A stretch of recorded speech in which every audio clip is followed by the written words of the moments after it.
नमस्कार, the red mic में आपका स्वागत है। मैं हूं संकेत उपाध्याय। अगर आप शहरों में रहते हैं तो आप जानते हैं कि मेड ढूंढना एक बहुत बड़ी मुसीबत है भाई।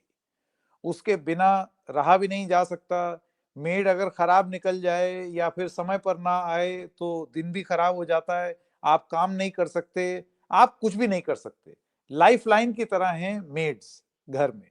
चाहे झाड़ू पोछा हो, बर्तन हो, 24 आवर की मेड हो, 12 घंटे की मेड हो, और एकदम से मेड छुट्टी पर चले जाए, जो कि उनका हक है भाई, तो फिर आप कहाँ चले जाएंगे? आप क्या कर लेंगे? आपका काम ठप हो जाता है। ये अभी तक एक बहुत ही असंगठित क्षेत्र की बात है। यानी कि आप अपने गार्ड से बात करेंगे, आप अपने नेबरहुड में जो व्हाट्सएप ग्रुप है उसमें बात करेंगे, और उसके हिसाब से आप किसी को ढूंढने की कोशिश करेंगे। कोई मेड एजेंसीज हैं, उनको आप अप्रोच करेंगे, वो भी अलग अलग लोगों की मिक्स्ड फीलिंग्स हैं उसमें।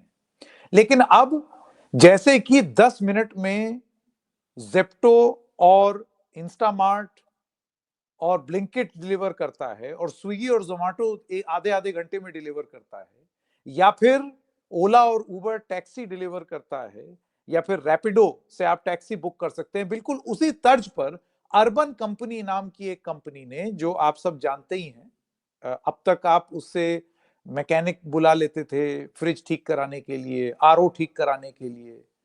अब आप इसी ऐप से इलेक्ट्रीशियन और प्लम्बर के अलावा मेड भी बुला सकते हैं 15 मिनट में, 50 रुपए प्रति घंटे के दाम पर। और वो तुरंत आपके घर के आसपास जो भी मेड्स होंगी उनको वो आमंत्रित कर देगा। मैं आपको दिखाना चाहूंगा कि ये उनके कुछ वीडियोस हैं जो उन्होंने जारी किए हैं, जिसमें वो बता रहे हैं। ये कुछ यूट्यूबर्स हैं जिन्होंने इसके बारे में उल्लेख भी किया है। अब इसके बारे में खूब बात हो रही है कि किस तरीके से मेड्स अब 15 मिनट में मिलेंगी, और ये जीनियस स्ट्रेटजी है। कैसे करोड़ों रुपए का बिजनेस अब एक ऐप पर उतर आया है। एक स्टेटमेंट भी आया, अभी थोड़ी देर में आप स्क्रीन पर देखेंगे। ये स्टेटमेंट है अर्बन कंपनी वालों का, जिसमें वो कहते हैं, Insta Meds Insta Help is our answer to on-demand professional household help that we all need. We are thrilled to see consumer response and support from well-wishers. थोड़ी सी ट्रोलिंग भी हो गई अर्बन कंपनी की इनको इंस्टा मेड बुलाने को लेकर के। वो आपत्ति क्या है वो भी जानने की कोशिश करेंगे। लेकिन आप जान लीजिए कि अब तक जो चीज असंगठित क्षेत्र थी, उसको संगठित करने का एक प्रयास है। लेकिन इससे पहले भी जो प्रयास हुए हैं उसमें और सिरदर्द सामने आया है। तो ऐप से 15 मिनट में मेड, ये वरदान है या एक नया सिरदर्द है? इसकी इकोनॉमिक्स क्या है? ये एज अ कंज्यूमर आपका जीवन सरल बनाएगा, लेकिन जो मेड्स हैं उनका जीवन सरल बनाएगा, या उनको एक नया इंसान मिलेगा जिससे उनका हो सकता है शोषण हो? अब एक ऐप हो सकता है उनका शोषण करे, जैसे कि हमने कई बार देखा है। कई बार हमने ये चीज होते हुए देखी है और ये खबरें भी सुनी है। मिताली निकोर, आप इकोनॉमिस्ट हैं, हमारे साथ जुड़ी हैं, और डॉक्टर आकृति भाटिया, फाउंडर हैं पैगाम की और लेबर राइट्स एक्टिविस्ट हैं। बहुत ही जोर शोर से और दमखम से अपनी बात कहती हैं। डॉक्टर भाटिया की पैगाम फाउंडेशन की एक रिपोर्ट भी है, प्रिजनर ऑन व्हील्स, जो ये बताती है कि गिग वर्कर्स, एसेंशियली ये गिग वर्क हुआ, गिग वर्कर्स की हिंदुस्तान में वास्तविकता क्या है। तो मैं एक एक करके पहले तो आपसे आपके ओपनिंग कमेंट्स लूंगा कि आपको ये जो पूरी स्कीम है इसको आप किस तरीके से देखते हैं। तो पहले शुरू करते हैं डॉक्टर भाटिया से। संकेत जी, बहुत बहुत धन्यवाद। लगातार इस तरह के मुद्दों को उठाने के लिए जो मेन स्ट्रीम जर्नलिज्म और टीवी चैनल्स पे तो जिस तरह की वार्तालाप होती नहीं है, और अगर होती भी है तो उसका जो पक्ष होता है वो बहुत ही मतलब क्वेश्चनेबल होता है। तो उसके लिए बहुत बहुत धन्यवाद। और ये जो है ये कस्टमर्स के लिए वरदान होगा, एक बहुत बड़े रूप से इसको हम देख सकते हैं। और टेक्नोलॉजी अपने आप में एक इक्वलाइजर का काम कर सकती है, तो ये वर्कर्स के हित में भी जा सकता है। लेकिन हम जानते हैं कि इसमें एक मिडिल और अर्बन अपर क्लास बायस होता है, और जो कंपनियों के मालिक होते हैं वो अपनी प्रॉफिटेबिलिटी को थोड़ा मद्देनजर रखते हैं, तो ये वर्कर सेंट्रिक कभी नहीं बन पाते। तो अगर इस तरह की महिला के साथ अगर कोई हिंसा का सामना होता है तो उनके लिए कोई कंप्लेंट मैकेनिज्म्स नहीं है। इन कंपनियों में कोई रेगुलेटरी फ्रेमवर्क नहीं है। जितने भी प्लेटफॉर्म वर्कर्स, प्लेटफॉर्म इकोनॉमी, ओला उबर के ड्राइवर्स, स्विगी जोमेटो, अमेजोन, फ्लिपकार्ट, इसके जो डिलीवरी पार्टनर्स का अभी तक हम देखते आ रहे हैं। इवन अर्बन कंपनी में महिला वर्कर्स, ब्यूटिशियंस जो घरों में आकर काम कर रही हैं, उनके भी हम ट्रेंड्स को जब देखते हैं तो बहुत सारी चीजें निकल के आती हैं कि एक नई तरीके की असुरक्षाएं आ रही हैं। हमें लगा था कि शायद फेयर वेजेस बढ़ेंगी, ट्रांसपेरेंसी बढ़ेगी, पर बहुत सारी विपरीत चीजें भी हमें देखने को मिलती हैं। तो फॉर्मलाइजेशन का ये अच्छा रास्ता हो सकता था, पर क्या हमारी बस्तियों में से जो हाउस हेल्प्स और डोमेस्टिक वर्कर्स आते हैं, उन सभी के पास स्मार्टफोन्स हैं? क्या वो स्मार्टफोन्स चलाना जानते हैं? क्या वो बुकिंग्स को एक्सेप्ट कर पाएंगे? ऐसे कई सारे प्रश्न हैं, और उस पर हम जरूर अभी आगे भी चर्चा करेंगे। और हमारा जो बहुत एविडेंस का काम आया है, हमने प्लेटफॉर्म वर्कर्स के ऊपर, कानूनों के ऊपर भी काफी काम किए हैं। तो कई सारे मुद्दे हैं इस पर जो ध्यान रखने पड़ेंगे। इवन डोमेस्टिक वर्कर्स बिल जो आज तक पार्लियामेंट में पारित नहीं किया गया है, जो घरेलू कामगार महिलाएं हैं, उनके क्या अपने समस्याएं हैं कस्टमर्स के साथ, या जनरली एक छुट्टी भी उनको नसीब नहीं है, और बहुत सारा अनपेड वर्क करना पड़ता है एक्स्ट्रा। वो कैसे अब जब एपिफिकेशन हो रहा है तो वो कैसे रिफ्लेक्ट करेगा? कास्ट और रिलीजन बहुत इंटरेस्टिंग तरीके से ऑपरेट करता है इन जगहों पे। हम देखते हैं अलग लिफ्ट्स इस्तेमाल हो रही हैं, तमाम जो डिग्निटी के सवाल हैं वो निकल के आते हैं। तो टेक्नोलॉजी अभी तक हम देख रहे हैं उनको सॉल्व नहीं कर पा रही, एक और शोषक की तरह सामने आ रही हैं। तो इस सभी के कुछ एविडेंसेस हैं जो मैं सबके सामने प्रस्तुत करना चाहूंगी आगे की कॉन्वर्सेशन। जी बिल्कुल, मिताली जी आपका शुरुआती वक्तव्य। संकेत, एक तो यहाँ मुझे बुलाने के लिए, तो सबसे पहले तो मैं ये कहना चाहूंगी, जो मेरी संस्था है निकोर एसोसिएट्स, हमने एक संस्था जिसका नाम है जागोरी, जो कि पिछले 50 साल से वर्कर राइट्स पर काम कर रही है, उनके साथ मिलकर एक अभी रिसर्च अभी अभी खत्म किया है, और अगले हफ्ते उसका लॉन्च भी है, और मैं डेफिनेटली आप दोनों को भी इन्वाइट करूंगी वहां पर। इसमें हमें ये पता चला है कि आज अगर हम दिल्ली एनसीआर की बात देखें, बिकॉज हमने सर्वे दिल्ली एनसीआर के डोमेस्टिक वर्कर्स में किया था, वहां हमें पता चला कि एक एवरेज डोमेस्टिक वर्कर आज की डेट में 3 से 4 घरों में काम करती है। वो 3 से 4 घर जो हैं उनमें वो चल के जाती हैं, वॉकिंग करती हैं, अपने घर से वो करीबन 1 या 2 किलोमीटर की दूरी पर ही जॉब्स ले पाती हैं। और तीसरी बात यह है कि उनकी एवरेज वेज जो पर मंथ निकल कर आ रही है, उससे आप बहुत शॉक हो जाएंगे, वो आ रही है 7500 रुपीज पर मंथ, जो कि हम सब, मतलब आई थिंक मेरे घर पे तो मैं डेफिनेटली उससे बहुत ज्यादा दे रही हूँ, और आई एम श्योर हम सब अपने डोमेस्टिक वर्कर्स को उससे थोड़ा ज्यादा दे रहे हैं, लेकिन हम पूरे दिल्ली के एवरेज की बात कर रहे हैं। तो बहुत सारे एरियाज ऐसे भी हैं ईस्ट दिल्ली में, वेस्ट दिल्ली में, जहां पे हमने देखा कि वेजेस बहुत लोअर हैं साउथ और गुड़गांव से। तो ये वाले ट्रेंड्स हमारे पूरे निकल के आए हैं सर्वे में।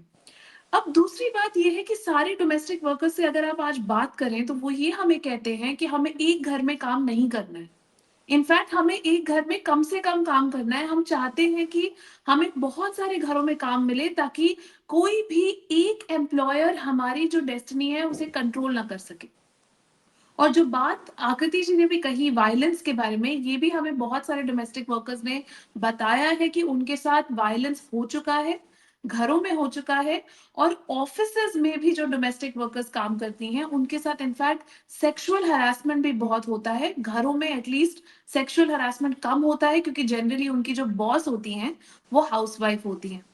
तो जब हम ये बातें सारी अपने माइंड में रखें कि आज 2025 में भी डोमेस्टिक वर्कर्स के साथ ऐसा ही ट्रीटमेंट हो रहा है, और वो वैसे भी इनफॉर्मल वर्कर की तरह ही काम कर रही हैं, तो जब इसको हम इस सर्विस के साथ देखते हैं, तो मैं इसका एक्चुअली एक ऑपोजिट व्यू रखती हूँ, विच इज कि इस ऐप के थ्रू शायद शायद ये ऐप या ये सर्विस एक आंसर है डोमेस्टिक वर्क को फाइनली फॉर्मल सेक्टर में लाने का। क्योंकि एटलीस्ट 3 चीजें होंगी इस ऐप से। एक, उनको ऐप में रजिस्टर करना पड़ेगा। ऐप में रजिस्टर करना पड़ेगा तो पुलिस वेरिफिकेशन भी करना पड़ेगा, और एक उनका ऑन पेपर रजिस्ट्रेशन होगा एज अ गिग वर्कर। इससे उनको दूसरी चीज मिलेगी, विच इज हेल्थ इंश्योरेंस। क्योंकि अभी बजट में 2025 के बजट में हम संकेत उस दिन भी डिस्कस करे थे जिस दिन बजट आया, ये बताया गया है कि गिग वर्कर्स को अब जन आरोग्य योजना के तहत हेल्थ इंश्योरेंस दी जाएगी। और नंबर 3 है कि आपका जो रेट सेट हुआ है, घंटे का रेट 50 रुपए पर आवर, ये एक्चुअली अगर हम अपनी एवरेज वेज देखें दिल्ली एनसीआर की, तो उससे हायर वर्कआउट करता है अगर आप मल्टीपल हाउस होल्ड में जाके काम करें। तो इसलिए मुझे लगता है कि ये एक्चुअली डोमेस्टिक वर्कर्स के लिए अच्छा हो सकता है। और स्पेशली जब हम अर्बन कंपनी का ही एक्सपीरियंस देखें जो उन्होंने ब्यूटी सर्विसेज के साथ किया है। आज आप किसी भी आईटीआई में चले जाएं, मैं बहुत सारे विमेन आईटीआईज में जाके काम करती हूँ, और वहां पर आप बात करें तो सारी लड़कियां ब्यूटी के लिए ही ट्रेन कर रही हैं, क्योंकि उनको लगता है कि वो खुद अपने घंटे चूज कर सकती हैं कि हाँ, मैं 4-5 घंटे दिन में काम करूंगी और ब्यूटी सर्विसेज दूंगी और उससे मेरी कमाई अच्छी हो जाएगी। तो ये मैं डेफिनेटली कहूंगी कि हाँ, इसमें बहुत सारे सेफ गार्ड्स और बहुत सारी विमेन राइट्स की सेफ गार्डिंग की बहुत जरूरत है। लेकिन ऐसा नहीं है कि ये पूरी तरह से इसे हमें डिसमिस कर देना चाहिए। बिल्कुल नहीं, नहीं, throwing the baby out with the bath water तो करना ही नहीं चाहिए। कोई भी चीज पूरी तरीके से खराब नहीं होती, लेकिन उसको पूरी तरीके से सही मान लेना भी अपने आप में कोई बहुत सही बात नहीं होगी। जैसे कि अभी आपने इशारा किया कि ये 49 रुपीज पर आवर जब मिलेगा, तो ये जो वो अभी कमाती हैं उससे ज्यादा ही होगा। यहाँ पर एक चीज मिताली जी आपने शायद नजरअंदाज की, या फिर उसको नहीं आपने काउंट किया। ये जो ऐप है, ये अपना कमीशन कितना लेगा? इस हाँ, 49 रुपीज में से इस ऐप का कमीशन कितना जाएगा? हमने देखा है कि जैसे जैसे धंधा सेट होने लगता है, ये एप्स अपना कमीशन जरूरत से ज्यादा बढ़ा देती हैं। ओला और उबर के ड्राइवर्स का पूरा रोना ही यही है कि मैं गाड़ी चला चला करके, पहले तो बहुत अच्छे कमीशन मतलब कम कमीशन में बहुत अच्छा पैसा मिलता था, वो सब चौपट हो गया और काम बढ़ता चला जा रहा है क्योंकि आप अपना पैसा ही नहीं बना पा रहे हैं। तो कहीं ऐसी नौबत यहां ना आ जाए। मैं डॉक्टर भाटिया आपसे जानना चाहता हूं, ये जो पैगाम की जो रिपोर्ट थी on gig workers, delivery partners, cab workers, cab drivers, इस रिपोर्ट ने अगर आप संक्षिप्त में बता सकें क्या पाया इतने सालों बाद? जैसा कि मैंने अभी बताया था कि जो टेक्नोलॉजी है वो बहुत बड़े तरीके से एक इक्वलाइजर का काम कर सकती है। उसमें फेयरनेस ऑफ वेजेस हो सकते हैं, ट्रांसपेरेंसी हो सकती है, कास्ट और तमाम जो भेदभाव है वो भी कम हो सकते हैं। लेकिन जैसे अब फॉर एग्जाम्पल कोई झाड़ू पोछा बर्तन करने अगर घर में आते हैं और उनसे कोई कहे कि आप डस्टिंग भी कर दीजिए, तो एक इनफॉर्मल रिलेशनशिप में ऐसा हो सकता है कि उनको करना पड़े, मजबूरन करना पड़े। लेकिन ऐप में जब वो +1 सर्विस ऐड कर दें तो उसको क्वांटिफाई और मोनेटाइज करना आसान हो सकता है। ऐसी कई सारी चीजें हैं, जैसा कि मिताली कह रही है कि ये जरूर फेवरेबल हो सकता है। लेकिन कमिंग बैक टू जो हमारी स्टडीज रही है बहुत लंबे समय से, मेरा पीएचडी का काम के जो कुछ 200 इन डेप्थ इंटरव्यूज है और 10,000 से अधिक हमारा जो सैंपल साइज रहा था ऐप बेस्ड वर्कर्स में, ओला, उबर, स्विगी, जोमैटो, अमेजोन, तमाम इन तरह की जो ऐप आधारित कंपनीज हैं जो अपने आप को एम्प्लॉयर नहीं मानना चाहती हैं, वो अपने आप को टेक एग्रीगेटर कहती हैं और वर्कर्स को वर्कर्स नहीं, कभी पार्टनर्स बोलेंगे, कभी इंडिपेंडेंट कॉन्ट्रैक्टर्स, कभी फ्लेक्सी वर्कर्स, माइक्रो एंटरप्रेन्योर्स।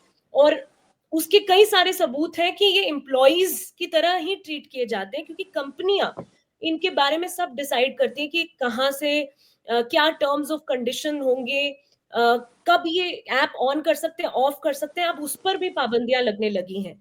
तो हमारी जो कुछ स्टडी है उसके कुछ मुख्य आंकड़े अगर मैं बताऊं तो लगभग 47% ऐप आधारित कर्मियों ने बताया कि उनके साथ कभी ना कभी हिंसात्मक घटनाएं हुई हैं।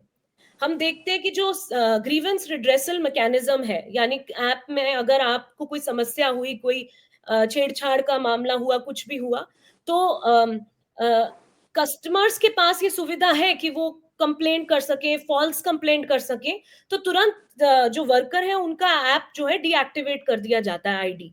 लेकिन जो वर्कर है उनके पास इस तरह की सुविधाएं मौजूद नहीं है।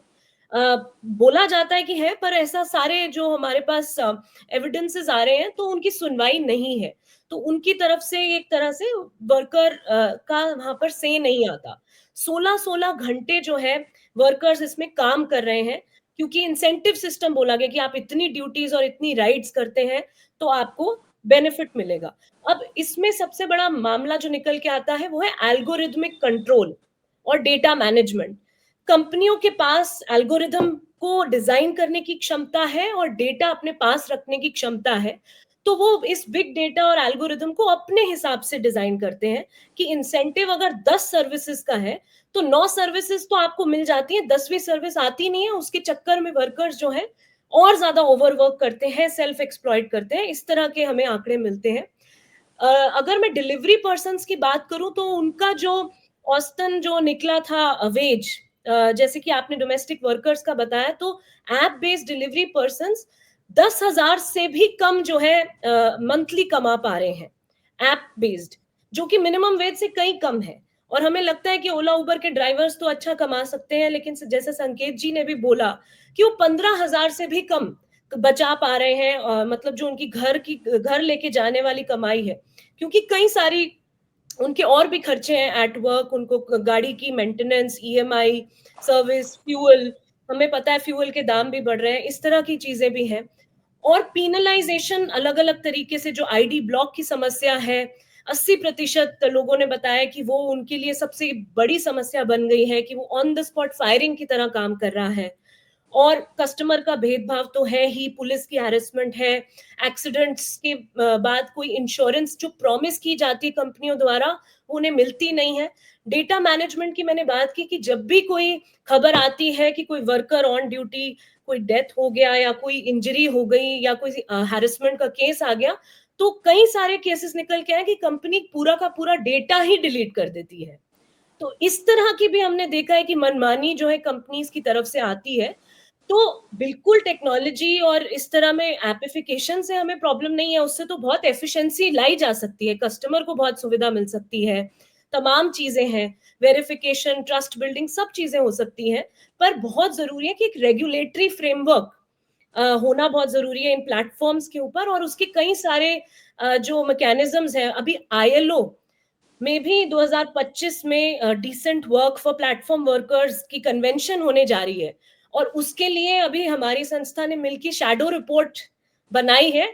उसके लिए भी हमने वर्कर्स ट्राइब्यूनल किया और बहुत सारी नई समस्याएं निकल के आई हैं, तो उसके बारे में भी कई सारी जो है बातचीत मैं करना चाहूंगी। दूसरी बात, छुट्टी नहीं ले पा रहे हैं वर्कर्स जो है, हफ्ते में एक छुट्टी भी नहीं ले पा रहे हैं। इसके भी मेरे पास आंकड़े हैं कि 41% कैब ड्राइवर्स हफ्ते में एक छुट्टी नहीं ले पा रहे हैं, और 48% डिलीवरी पर्सन हफ्ते में एक छुट्टी नहीं ले पा रहे हैं। लगभग 70% ऐप वर्कर्स बता रहे थे कि वो अपनी फैमिली के साथ जो है टाइम नहीं स्पेंड कर पा रहे हैं। और सबसे बड़ा मुद्दा जो इग्नोर किया जा रहा है, और वो ओवरवर्क से जुड़ा हुआ है, कि उनकी मानसिक और फिजिकल जो हेल्थ है वो बहुत ही ज्यादा, बहुत यंग एज में सफर कर रही है। 99 यानी सिर्फ 99% ऐसे लोग हैं जो कह रहे हैं कि कोई ना कोई समस्या है, यानी सिर्फ 1% ऐसे लोग हैं जो कह रहे हैं कि हमें कोई समस्या नहीं है। और उन समस्याओं में एंजाइटी और स्ट्रेस और तमाम चीजें, और फिजिकल हेल्थ में उनके घुटने दर्द, बैक एक और सर दर्द, और इवन बीपी और इस तरह की समस्याएं भी आ रही हैं, क्योंकि बहुत ज्यादा स्ट्रेसफुल ये काम है, उन्हें समझ नहीं आ रहा उनके वेजेस कहाँ कट रहे हैं। तो ऐसी तमाम जो है फाइंडिंग्स निकल के आ रही हैं। और मैं बिल्कुल जानना चाहूंगी कि अभी जो ये इंस्टा मेड, उसके ऊपर भी हमें बात करनी चाहिए, कि मेड जैसा शब्द जो कि एक तरह से क्लासिस्ट देखा जा रहा है। आप एक तरह से कामगार महिलाओं को अदरिंग कर रहे हैं, हम उनको दीदी बोलते हैं, आंटी बोलते हैं अगर वो ज्यादा एज की हैं, तो उससे एक रिलेटेबिलिटी बढ़ती है।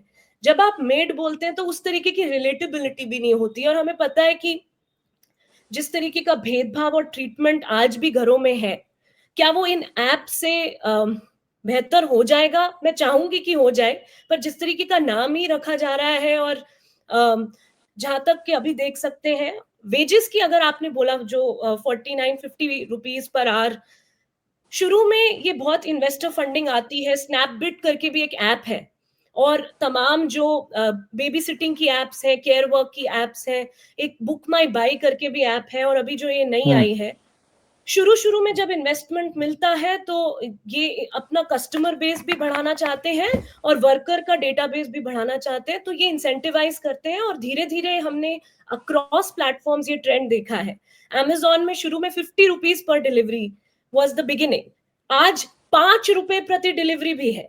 इसके हमारे पास एविडेंस के वीडियोस हैं, स्क्रीनशॉट्स हैं। तो यहां तक जो है गिरावट हुई है। आप देख सकते हैं 50 से 5 रुपए प्रति डिलीवरी। तो हमारे पास क्या सबूत है कि ये जो इनको फेयर वेज की हम आशा रख रहे हैं वो होगा कि वो ऐसे ही डोमेस्टिक। चलता रहेगा। यही सबसे बड़ा पॉइंट है मिताली जी। अब देखिए, ये जो कंसर्न्स रेज किए हैं डॉक्टर भाटिया ने, ये सब उनकी स्टडी से निकले हुए हैं। ये सब ऐप पर लोगों के जो अनुभव हैं वर्कर्स के, उसके आधार पर है। गिग वर्कर्स की हालत ये है कि इस सर्वे में, पैगाम के सर्वे में, मुझे याद है डॉक्टर भाटिया ने बताया था कि ये कंपनीज ये बोलती हैं कि आज हाफ डे काम कर लो, 8 घंटा। ये गिग वर्क की परिभाषा कौन सी नहीं है कि 8 घंटा हाफ डे होता।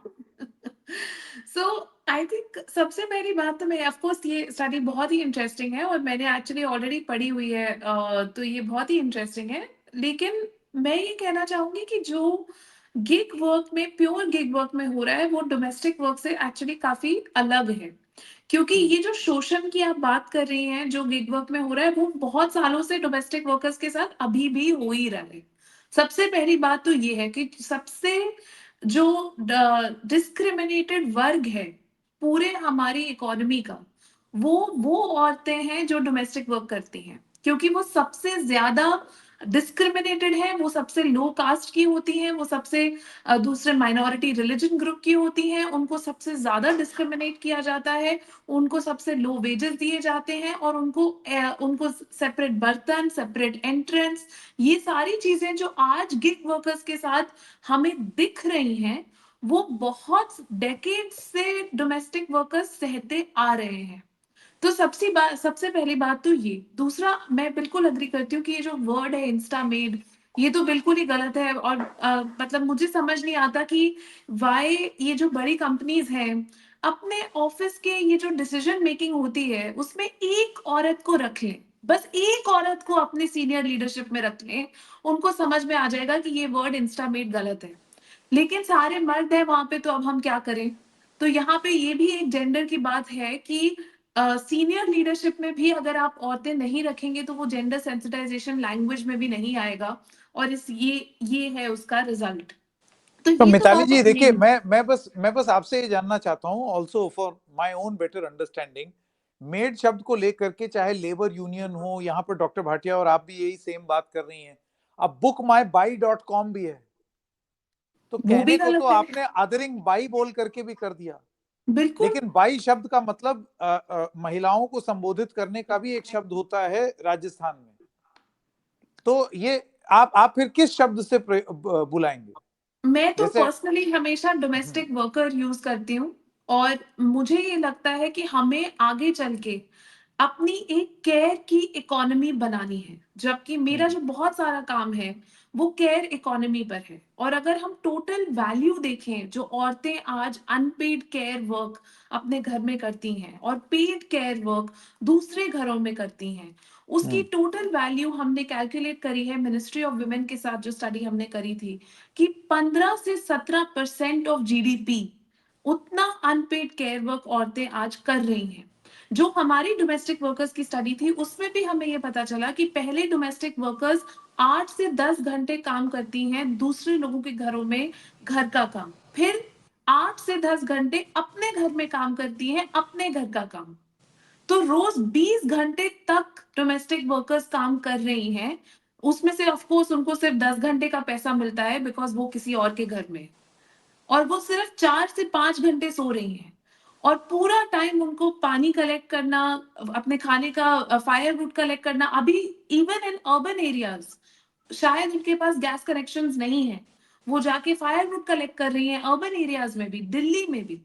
तो ये जो लिविंग कंडीशंस हैं डोमेस्टिक वर्कर्स की, वो आज भी इस इनफॉर्मल अरेंजमेंट में, जिसमें वो पिस रही हैं उसमें भी एड्रेस नहीं हो रही हैं, और इस नए अर्बन कंपनी वाले सिस्टम में भी एड्रेस नहीं हो रही हैं। तो क्वेश्चन यहाँ पर ये आता है कि हमारी गवर्नमेंट का रोल क्या है?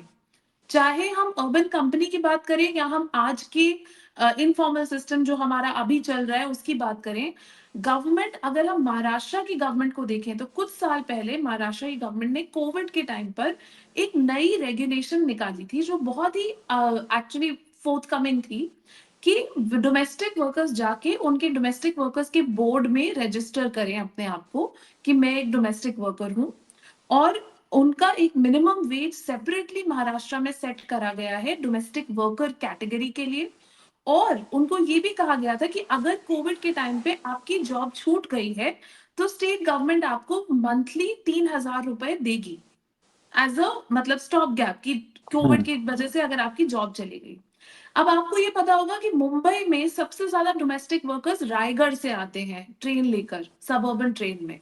इन रायगढ़ के वर्कर से हमने जाके बात करी कि आपने क्यों रजिस्टर नहीं करा। पूरे मुंबई में तो हजारों लाखों डोमेस्टिक वर्कर्स हैं। अगर आप डोमेस्टिक वर्कर्स का बोर्ड देखें महाराष्ट्र में तो सिर्फ 300 डोमेस्टिक वर्कर्स रजिस्टर्ड हैं। तो हमने जाके उनके यूनियन से बात करी कि आपने क्यों नहीं रजिस्टर किया। हम ट्रस्ट नहीं करते गवर्नमेंट को कि वो हमारी बारे में सोचेंगे।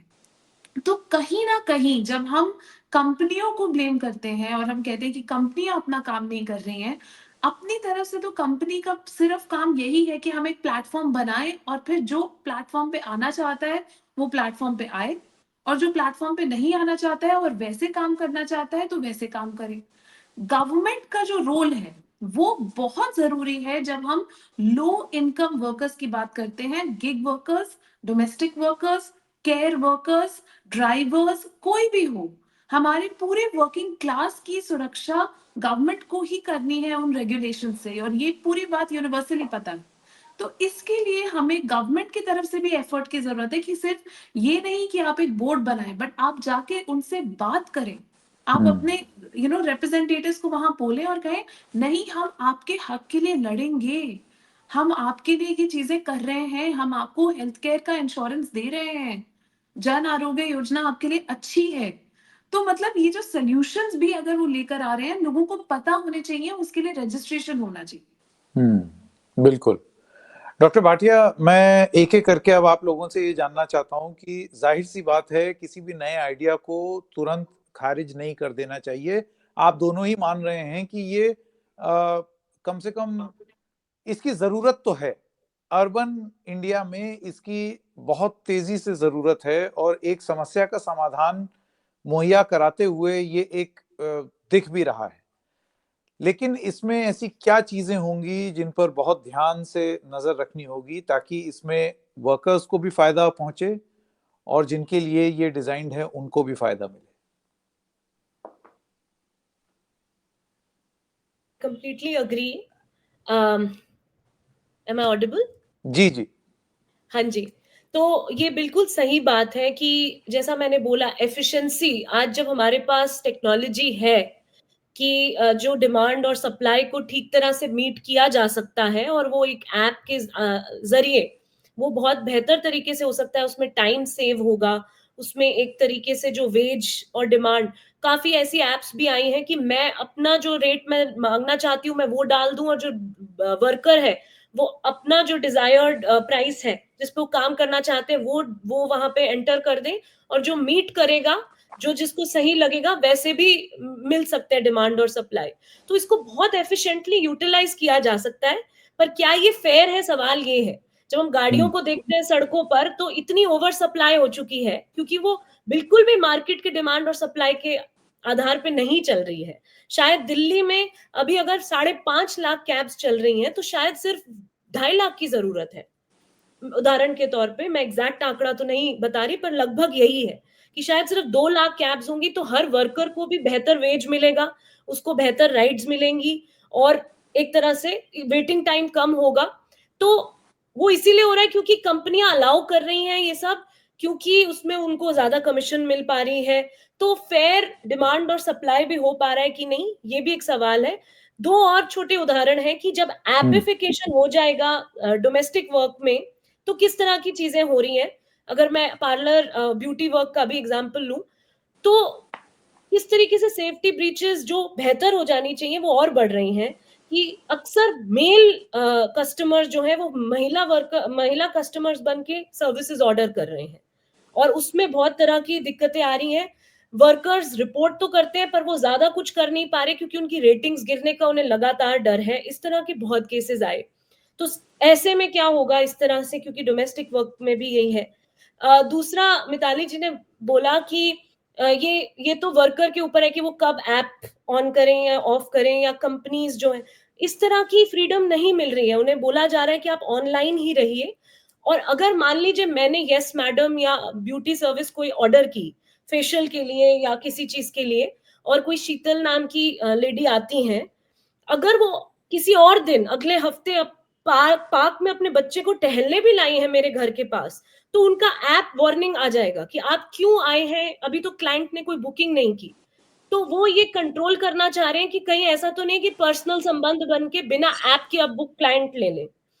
तो ऐप सर्विलेंस बहुत तरीकों से कर रही है। ये कई सारे मुद्दे निकल के आ रहे हैं, क्योंकि ऐसा हुआ भी है कि एक बार मुझे कोई किसी की सर्विस अच्छी लगी, तो मैंने कहा ठीक है, अब ऐप के बिना ही मैं आपको बुला लूंगी, और आपको जो है पैसे भी बचेंगे, और आप शायद ज्यादा अर्निंग मिलेगी। तो इसको भी बहुत माइक्रो लेवल पे कंट्रोल किया जा रहा है, इन सब चीजों को। ये तो सर्विलेंस हो गया। बिल्कुल हो रहा है, और उनकी टेक्निकली तो गैर कानूनी है। बिल्कुल उनकी लोकेशंस बहुत डीपली ट्रैक हो रही हैं, और कस्टमर रेटिंग जो है वो अपने आप गिरा रही हैं कंपनियां। अगर मान लीजिए कोई छुट्टी पे चला जाता है ड्राइवर या डिलीवरी बॉय, वो वापस आते हैं तो वो देखते हैं उनके रेटिंग्स गिरे हुए हैं। ये भी गैर कानूनी है, क्योंकि वो रेटिंग सिर्फ कस्टमर्स कर सकते हैं, पर एल्गोरिदम्स के थ्रू कंपनियां अपने आप रेटिंग गिरा देती हैं, उनके वेजेस अपने आप कम होने लगते हैं एल्गोरिदम्स के थ्रू। और ऐसी कई सारी जो हमें डेली चीजें सुनने को मिलती है कि आप पीक डिमांड है, यहाँ पे सर्च प्राइसिंग है, आपने अभी तक अपनी ऐप क्यों नहीं ऑन की, आप 3 दिन से काम पे नहीं आए हैं, आपको पता है कितना बिजनेस का लॉस हो रहा है। तो फ्रीडम और फ्लेक्सिबिलिटी एक मिथ है अभी आज के दौर में। ये सारी चीजों को हमें देखना पड़ेगा कि जब कानून बने, जैसा कि again coming back to the regulatory framework, जब हम सिर्फ सोशल सिक्योरिटी का मुद्दा नहीं है, एल्गोरिथमिक कंट्रोल में भी ट्रांसपेरेंसी की मांग की जा रही है, जिसमें ह्यूमन रिव्यू हो।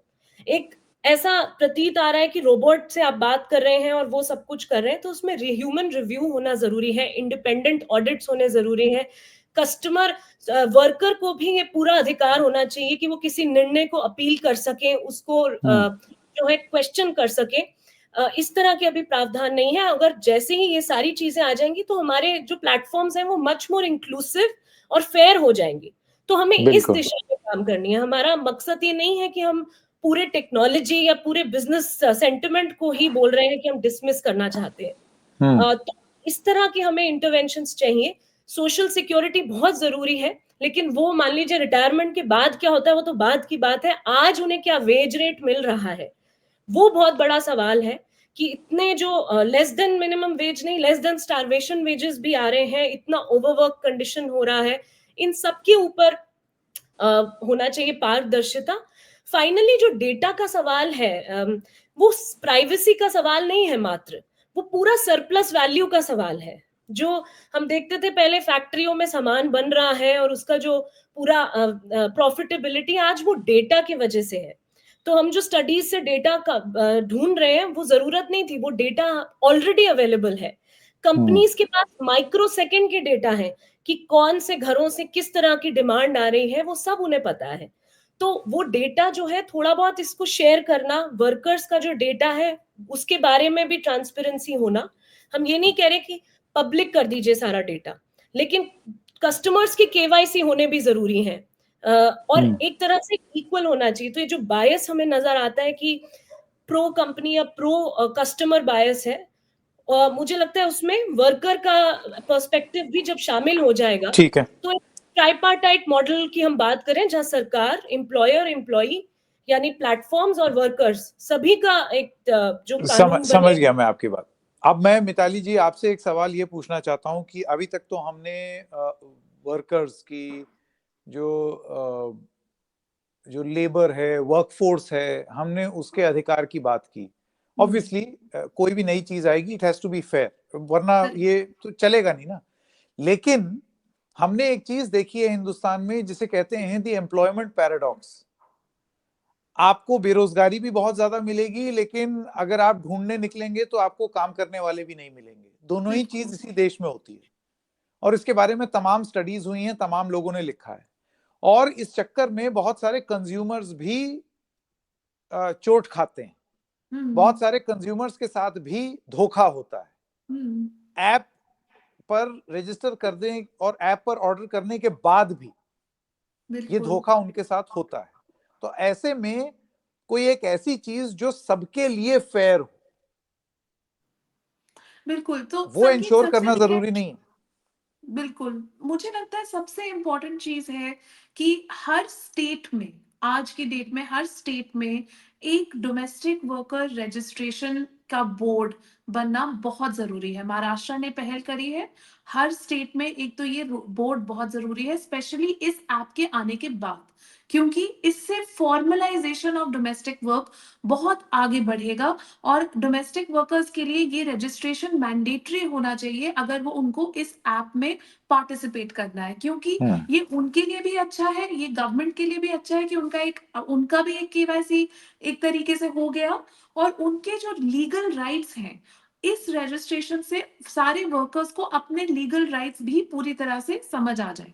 दूसरा, इस डोमेस्टिक वर्कर्स के बोर्ड में हाँ, जो भी कंपनियां, आज ये अबन कंपनी कर रही है, कल 10-15 और 20 कंपनियां और आएंगी, जो भी कंपनियां ये सर्विस लॉन्च कर रही हैं जहां पे विमेन डोमेस्टिक वर्कर्स की रजिस्ट्रेशन हो रही है, वो बहुत जरूरी है कि ये कंपनियां भी गवर्नमेंट के साथ रजिस्टर्ड हों और वो डिक्लेयर करें कि हमारे वर्किंग कंडीशंस ये हैं, हम अपने जो पार्टनर्स हैं या जो भी इनको वो बना बोलना चाहते हैं, वो उनकी लीगल लैंग्वेज है, लेकिन हम अपने पार्टनर्स को ये वर्किंग कंडीशंस देते हैं।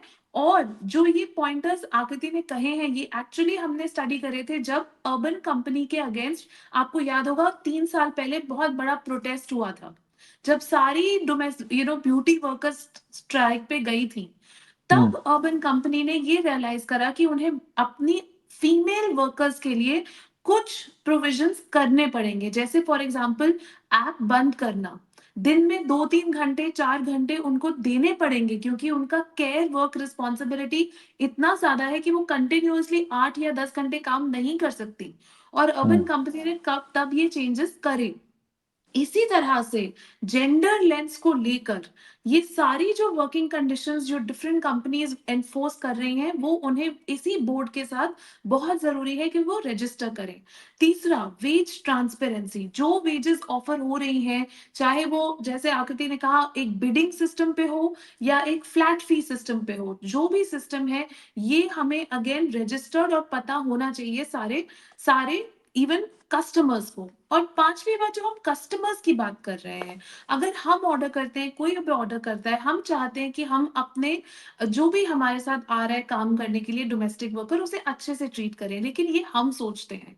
जो हमने कहानियां सुनी है डोमेस्टिक वर्कर्स के साथ, जो शोषण हमने सुना है, वायलेंस हमने सुना है, वो बहुत ही शॉकिंग है, और ये दिल्ली एनसीआर में हो रहा है, तो मैं समझ ही नहीं सकती हूँ कि बाकी शहरों में और कितना ज्यादा हो रहा होगा। तो सेफ्टी के लिए हमें बहुत काम करना है, और इस सेफ्टी के बिना आज ये सर्विस इंट्रोड्यूस हो गई है। मेरे लिए सबसे बड़ा रेड फ्लैग यही है कि अर्बन कंपनी ने सेफ्टी के बारे में उतना नहीं सोचा है। इमरजेंसी बटन ऐप में होना ठीक है, लेकिन अगर किसी महिला के साथ जब वो एक घर में जाती है जहां उसको पता भी नहीं है कि कौन है, मतलब मैं किसी स्ट्रेंजर के घर में जा रही हूँ, ये बात बहुत डरावनी है। तो ये बहुत जरूरी है कि जब आप किसी का काम एक्सेप्ट कर रही हैं, तो आपको वहां से उनके तरफ से भी पता होना चाहिए कि हाँ, ये रजिस्टर्ड एड्रेस है, ये वेरीफाइड है, मतलब जो कस्टमर है वो भी पुलिस वेरीफाइड है। दूसरा, इन कंपनियों को, और ये मैंने बात जोमेटो को भी बोली है जो कि हमारे क्लाइंट भी हैं, उनको भी मैंने ये बोला है कि आप जो है रेजिडेंट वेलफेयर एसोसिएशन के साथ काम करिए। हर कॉन्डोमिनियम में, हर कॉलोनी में आज रेजिडेंट वेलफेयर एसोसिएशंस बहुत बड़े बड़े शहरों में स्ट्रांग हो गई हैं। अगर आपको ये ऐप सक्सेसफुल बनानी है, तो अपने रेजिडेंट वेलफेयर एसोसिएशन को भी आप बता के चलें कि हाँ, मैं आरडब्ल्यूए का तो इसमें ये आगे जाऊँ। आलम है मिताली जी कि आरडब्ल्यूए भी अपने आप में खाप पंचायत से कम नहीं है। वो ठीक है ना, ठीक है, मतलब लेकिन ऐसी फिर भी ऐसी उन्हें ऐसे ऐसे नियम पता वो तो होना आरडब्ल्यूए चाहिए। वाले बना देंगे कि इन्हीं मेड्स को या वर्कर्स को तमाम दिक्कतें हो जाएंगी कि वो तो फलानी ऑलरेडी, जाति का कोई नहीं आ सकता, हाँ कि हाँ, वो तो ऑलरेडी चल रहा है। इस धर्म का कोई नहीं आ सकता। इसका तो कोई अंत ही नहीं है। मेरा और बस ये कहना है कि ये जो आपने हाँ, अब तक का हमारा डिस्कशन हुआ है, देखिए अभी तक जितना भी गिग वर्क था, जो ऑनलाइन गया, जो ऐप पर गया, वो या तो इलेक्ट्रिशियन, प्लम्बर, हम्म, मेकअप आर्टिस्ट, ये सारे वो उस तरीके की सर्विसेज हैं कि आओ 1 घंटा आउट। ठीक है ना। मेड्स एक ऐसा डिपार्टमेंट है जो कि रेगुलरली उसकी मतलब फ्रीक्वेंसी बहुत हाई रिक्वायरमेंट हो, है। रिक्वायरमेंट हो, घर के अंदर आने वाली बात है ये। अब तक के जितने भी आप देखिए, ओला, उबर, सब घर के बाहर। इसके अलावा फूड डिलीवरी, वो तो गेट के ही पे ही डिलीवर करके चले जाते हैं, घर के अंदर कोई नहीं आता। हम्म, अर्बन कंपनी के लोग भी आते हैं और वो बस कुछ मिनट के लिए या घंटे भर के लिए और फिर बाहर। ये पहली बार बहुत ही अलग टाइप का एक्सपेरिमेंट हो रहा है। तो ऐसे में, हाँ डॉक्टर भाटिया कुछ कह रही हैं, उनकी ऑडियो ऑन कर दें। एक सेकंड, दीदी एक सेकंड या डॉक्टर जी, बोलिए। जी, मैं कह रही हूँ हमारे घर जब कोई दीदी आती हैं, तो वो लंबे समय से एक रिश्ता बन जाता है, एक ट्रस्ट बन जाता है, वो सेफ कर फील करती हैं उस एनवायरनमेंट में और एक-दूसरे की प्रेज़ेंस में और जब हम बुक करेंगे तो एक एंग्ज़ायटी जो है दोनों साइड और होगी, दोनों तो साइड। उसको भी कैसे कैटर करना है और एक जब महिला वर्कर्स की हम बात कर रहे हैं, तो बहुत सारे नए एस्पेक्ट्स जुड़ जाते हैं और बहुत सारी इनसिक्योरिटीज़ बढ़ जाती हैं। और अगर हम देखें तो हम स्ट्रक्चरली भी रेडी नहीं है जब हम चाहते हैं कि पेड केयर वर्क हो या लेबर फोर्स पार्टिसिपेशन में महिलाओं का जो योगदान है वो इसीलिए भी कम है क्योंकि आप देखिए पब्लिक टॉयलेट्स कितने फंक्शनल हैं, महिलाओं के लिए कितनी सुविधाएं हैं, पब्लिक स्पेसेस स्पेशली जैसे ही शाम हो जाती है, खुद महिलाएं, मैं खुद दिल्ली एनसीआर में मतलब रात को इतना फ्रीली कहाँ अकेले महसूस करूंगी कि मैं वॉक करने चली जाऊं, पर मुंबई में मुझे ऐसा नहीं लगता, जेएनयू कैंपस में मुझे ऐसे नहीं लगता। तो कुछ सेफ स्पेसेस बनाना भी बहुत जरूरी है। Free rides of for women जब आया था, आम आदमी पार्टी ने जब लॉन्च किया था ये कुछ साल पहले, तो बहुत विरोध हुआ था कि क्या जरूरत है। तो अभी मुझे लगता है कि हम स्ट्रक्चरली भी हमें बहुत एक लंबा सफर है तय करने की जरूरत है। पेड और अनपेड केयर वर्क को बराबर की जगह देना और क्लास बायस बहुत स्ट्रांग है आज भी। तो वो जो मिडिल क्लास के अंदर सेंसिटाइजेशन की जरूरत है, गेटेड कम्युनिटीज और आरडब्ल्यूएस की बात हो रही है, तो क्यों ना 2 3 या 4 लिफ्ट्स हो जो सेम हो और जिसमें भी भीड़ कम हो, उसमें कोई भी एक्सेस कर ले, चाहे वो रेजिडेंट हो या वो इस तरह की इक्वल स्पेसेस हम इमेजिन ही नहीं कर पा रहे। आज हमारे को फाइन चार्ज किया जा रहा है डोमेस्टिक वर्कर से अगर उसने रेजिडेंट की लिफ्ट जो है वो गुड़गांव में ले ली। तो इस पे या पूरा विवाद भी हुआ था, डिबेट भी हुई थी कि उनसे फाइन लिया जा रहा है अगर उन्होंने किसी अपर क्लास रेजिडेंट की लिफ्ट जो है वो एक्सेस कर ली।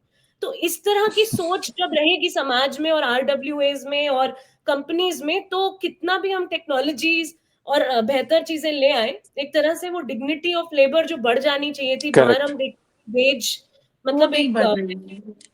अब ये उसको करके अब देखते हैं कि ये जो नई सर्विस है ये किस तरीके से एक्सेप्ट की जाएगी और ये काम किस तरीके से करेगी। एंड ऑब्वियसली सब कुछ नया है तो एक फियर ऑफ द अननोन भी है, एट द सेम टाइम एक जरूरत भी है।